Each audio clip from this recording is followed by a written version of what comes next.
the transfer window isn't opened yet, but there's transfer speculation.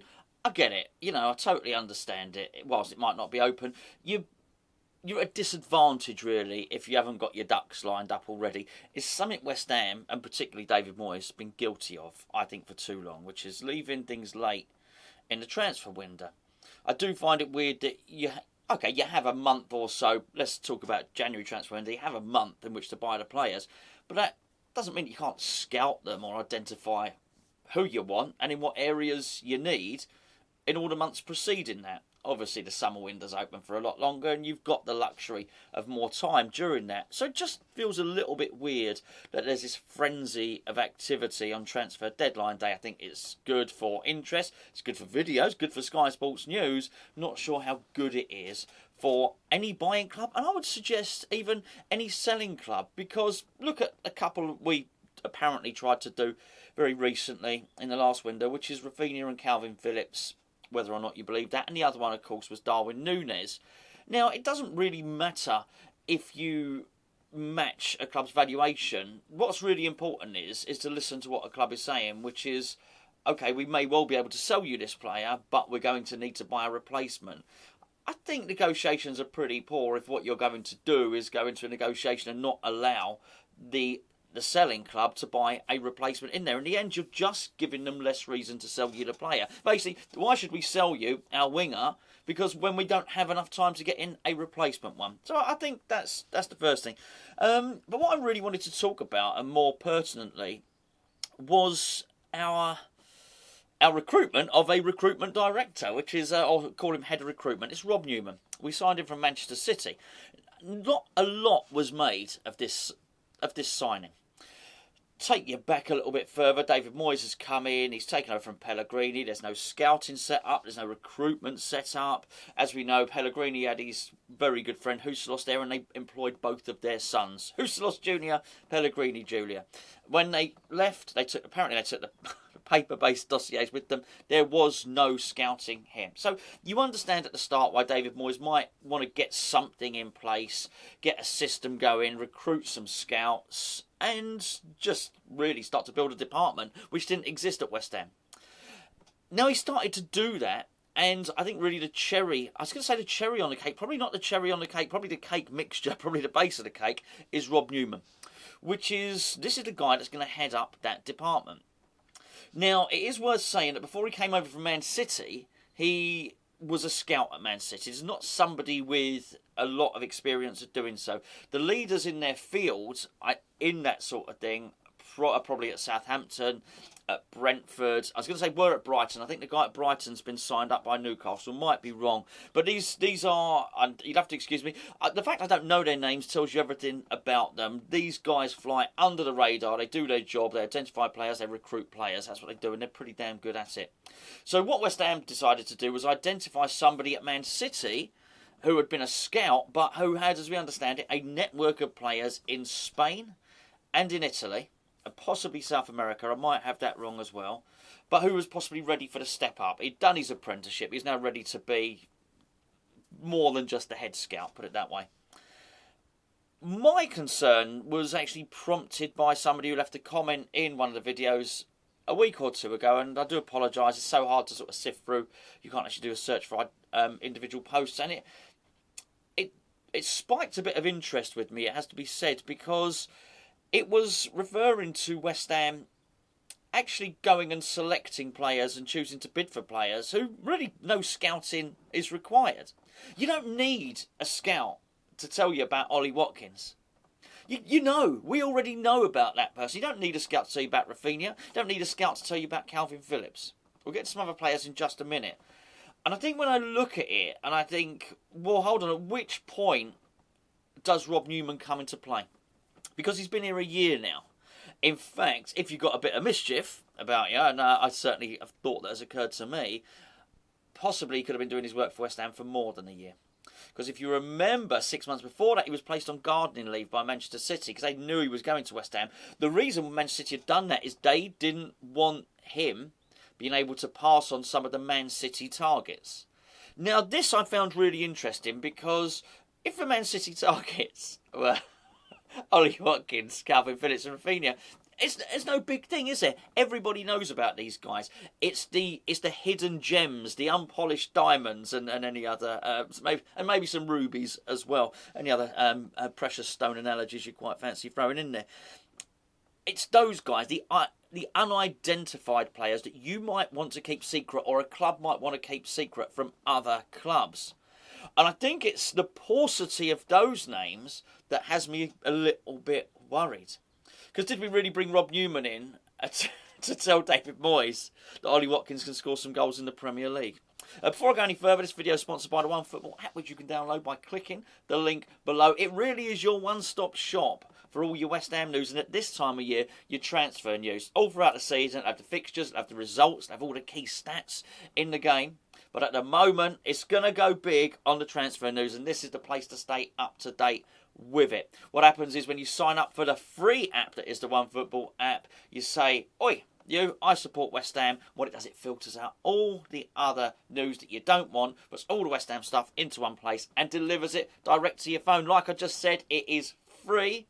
Use the link below, then know you've come from Hammers Chat. Check it out. It really is an excellent app. I'm not just saying that. I use it every single day. So, anyway, when I'm surfing that very app, there's a lot of names in there. You just think, okay, is this really a scout? Is this really a scouted, a left of field name? Now, there are some, and you think, okay, that may be the case. Now, we've got Keane Lewis Potter. Now, as I understand it, there are some negotiations for him. When David Moyes came in for the second period, he said, I keep my eye on the Championship. So, again, it makes me think, does David Moyes really need any tips or hints on players that are in the Championship? I would suspect not. I would suspect he knows all about this kid. By the way, the whole owner, the whole chairman, has put a £30 million price tag on his head. Now, as I understand it, Gio's doing a video later on about Lewis Potter and about Areola, so go and check that out. But yeah, my own thoughts on that are it's a lot of money for a player from the Championship, but you get it right, then you've got a Jared Bowen on your hands. I don't know. There's other players. Brennan Johnson also looks really good. Possibly looks a little bit better. Depends what David Moyes wants. Very direct, this kid, though. This Lewis Potter scored 12 goals in 45 games, something like that this season. So if he has played all season on the wing, it's not a bad return, is it? Let's be fair.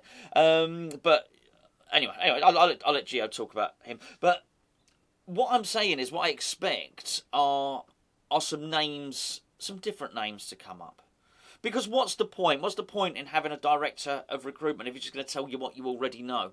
What we really want and what we really need is the midfielder that might be, maybe not even at Corinthians or a prestigious Brazilian club, maybe one of the lower ones that looks like he's showing real promise. To go and highlight him. There'll be work permit issues for that, to be fair. But you understand my point.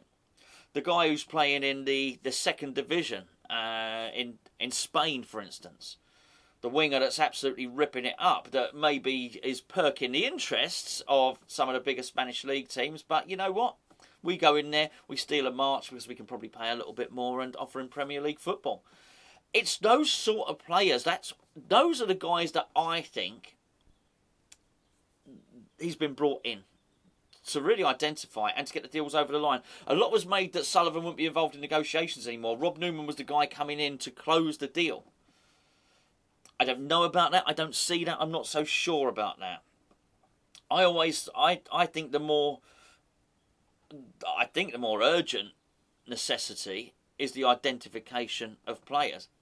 Because let's be fair, and I know Alan did a really good video the other day highlighting that he said we probably need 4 permanent signings, 5 in total with some loans. I do think there will be a composition of players. Some will be loans, some will be free, some will be purchases. But if you've got a budget, and clearly we have a budget, you can't go and even, let's agree that, I know some people disagreed with Alan, some people thought we needed 8 to 12 players, some people thought we needed 4. Let's just settle on 6. Let's just, for the sake of this argument, let's say we need 6 players. We're going to go out and buy 6 players. If you've got a budget of 100 million, you can't go and spread that amongst 6 players. If you want to go and get a Calvin Phillips or a Rafinha, and you want to go and spend a large chunk of that on one player, then you better make sure you're doing some loans. You better make sure you're doing some nifty, sneaky dealings. I don't mean underhand dealings, but you also better make sure you can unearth a sort of special talent for for 8-9 million quid, something like that.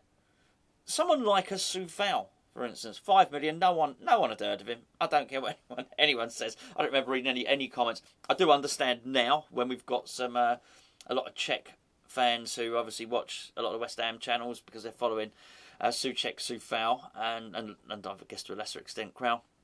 They would obviously have known about him, but I don't remember any West Ham fans talking about him in particular. And even Thomas Souček. Thomas Souček was a scout, as a success of scouting. It really was.